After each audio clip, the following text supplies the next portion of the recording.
నాకు రాణి ఆంటీ ఈ పాట నేర్పించారు. నేను పాడతా, నాతో పాడు.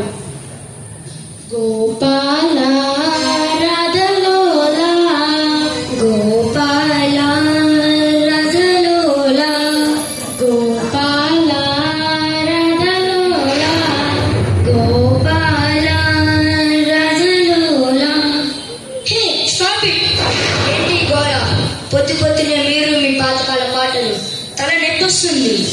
అలాగా? అయితే ఆ తల తీసి పక్కన పెట్టు. తల పోతుంది, తల నొప్పి కూడా పోతుంది. ఏమన్నావు?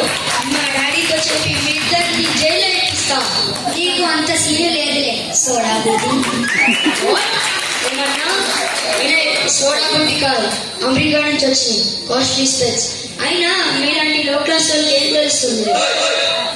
తప్పు. ఎదుటి వారిని అలా నిందించకూడదు. గర్వం అసలు తగదు అని మా బాల వికాస్లో ఎప్పుడూ చెప్తూ ఉంటారు. ఇంకా ఎక్కడున్నావు? వండర్లా, ఆఫ్రికా, న్యూజిలాండ్, ఆస్ట్రేలియా వెళ్ళాలి కానీ ఈ బాల వికాస్ ఏంట్రా? పనిలో పని పాకిస్తాన్ కూడా వెళ్ళు, గొడవ ఉదిరిపోతుంది. ఊరుకో. చూడు రుత్విక్, డబ్బు ఉందని పవర్ ఉందని గర్వపడకూడదు. మనకన్నా డబ్బున్న వాళ్ళు శక్తివంతులు చాలా మంది ఉంటారు. ఎవరిని తక్కువ అంచనా వేయకూడదు. ఒకసారి ఇలాగే ఏం జరిగిందంటే,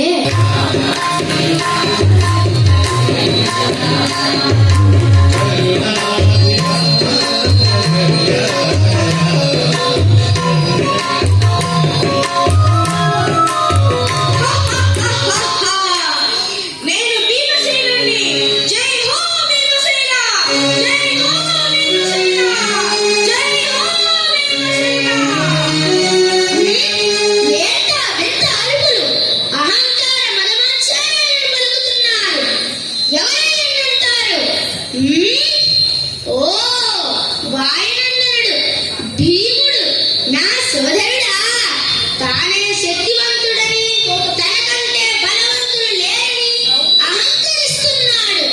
తన కళ్ళని ఎలాగైనా తెరిపించాలి. జై శ్రీరామ్. పెద్ద ముసలి కూతురు ఎవరు?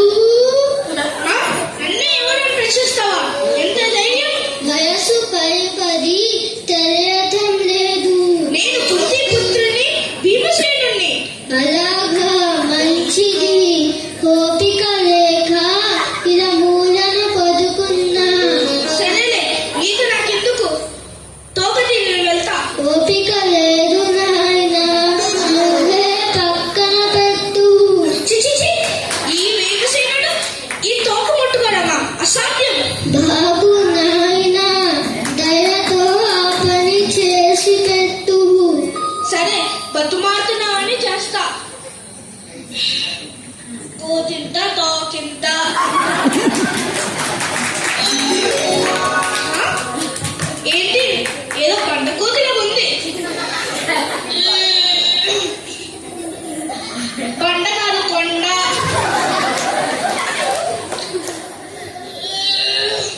సుగంధ పుష్పాల కోసం స్వామి. ఓ అట్లాగా, అదిగో ఆ వనంలో ఉన్నాయి, వెళ్ళి తీసుకో. జై వీరాంజనేయ. విజయోస్తు. చూసావా, గర్వం తీయని విషమని సాక్షాత్తు హనుమంతుల వారే సెలవిచ్చారు. సారీ భావిక, సారీ సాత్విక్, ఇటువంటి మంచి విషయాలు భావికాస్తే చెప్తారని నాకు తెలీదు. ఇవే కాదు, భజనలు, శ్లోకాలు, వాక్య విభూతులు మరెన్నో చెప్తారు. ఆటలు పాటలు కూడా. అవునా, నేను కూడా జాయిన్ అవుతాను. సరే, ప్రతి ఆదివారం రాణి ఆంటీ, శ్యామల మ్యామ్ మాకు ఈ బాల వికాస్ క్లాసెస్ తీసుకుంటారు. వెళ్దాం పదండి.